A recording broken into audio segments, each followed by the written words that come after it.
My name is Simko, the name of my channel is The Amazing Watcher. Today I'm going to talk about Anthony Joshua, analyze some of his techniques and tell you how he managed to defeat Wladimir Klitschko.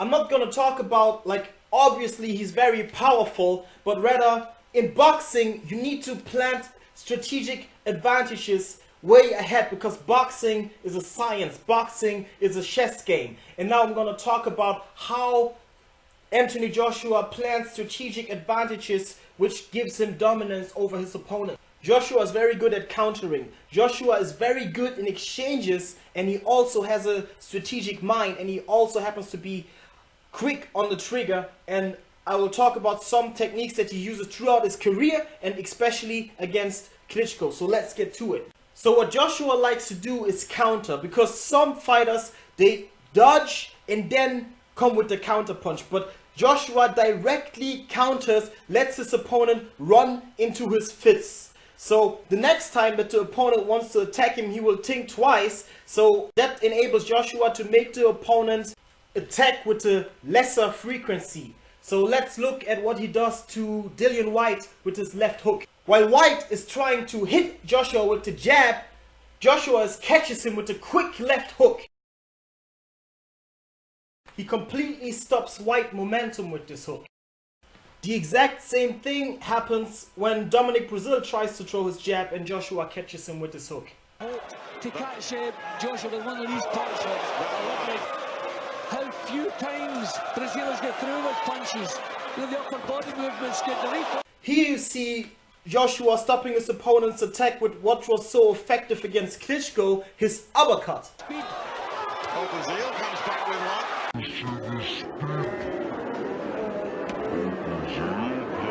No taki, nie to miał być power.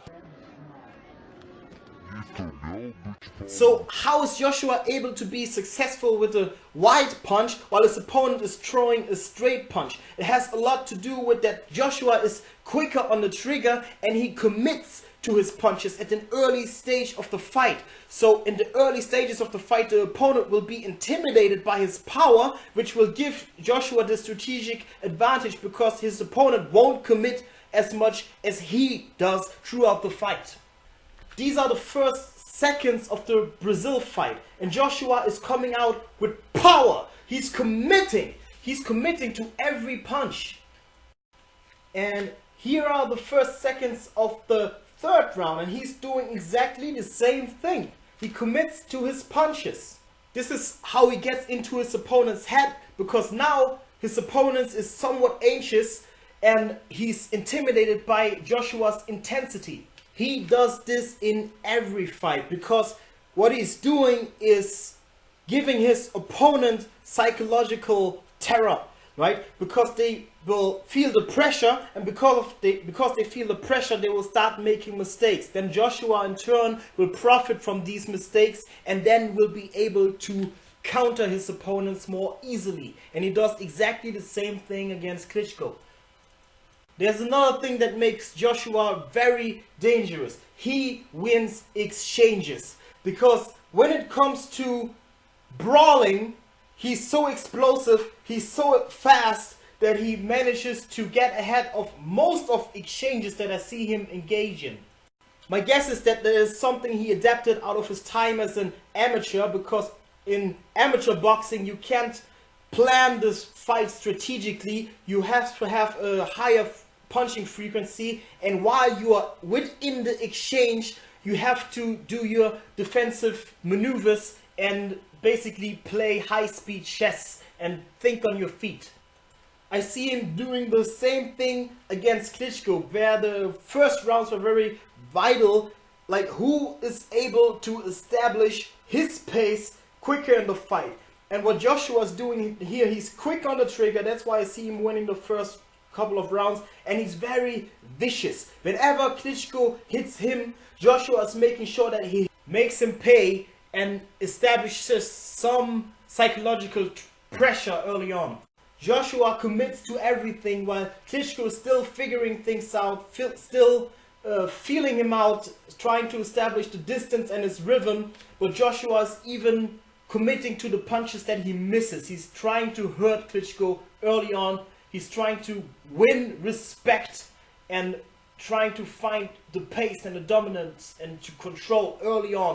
He's neutralizing Klitschko's strongest weapon. He's taken out his jab because he is hitting his own jab, which makes for a very exciting fight, but which is very uncomfortable for Klitschko, and that's why I see Joshua winning the first couple of rounds. And I also talked about that Joshua is a strategic thinker. Like, he's early on in the fight working to his opponent's body, especially in the case of Klitschko. Klitschko has great footwork, and how do you take out his feet? You work to his body because it will tire him. You see him here against Dillian Whyte working the body, which will tire Dillian Whyte down. You see him against Klitschko working to the body, and it may not seem as much, but in later rounds his opponent will get tired, and then you will be able to hit him with those hard punches to the head, like we've seen him against Klitschko, where Klitschko got caught with this vicious uppercut. And that's because Joshua is smart enough to do the work and to work to the body.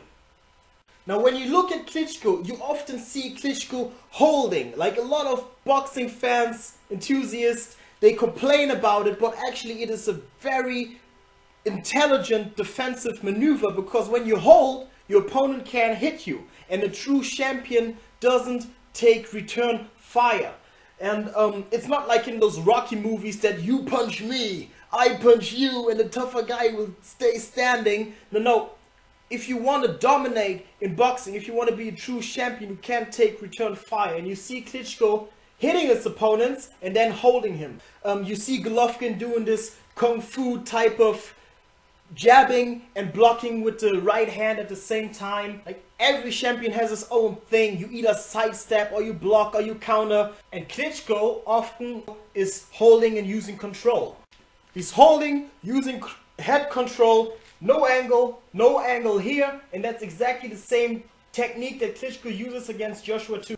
So Klitschko's attacking and he goes like, no thank you, I'm not taking return fire. And he does this a couple of times. He's jabbing and then, no thank you, I'm not taking return fire.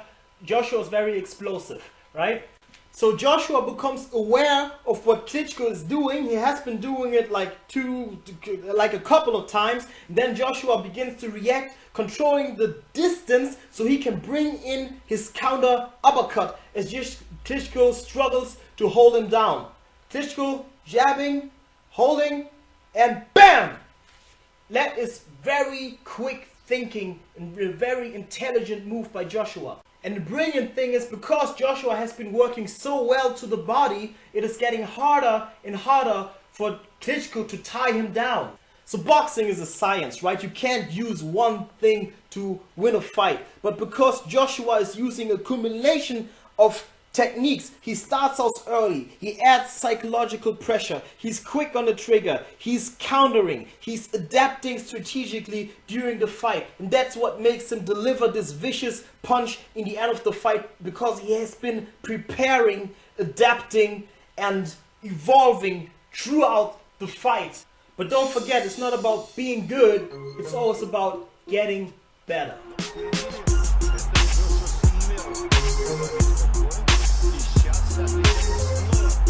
We're talking about it 3 months before, so I mentally know that this is what's going to happen. So you know what I mean? Subconsciously you think, alright cool, I've already planned for this, which is no problem.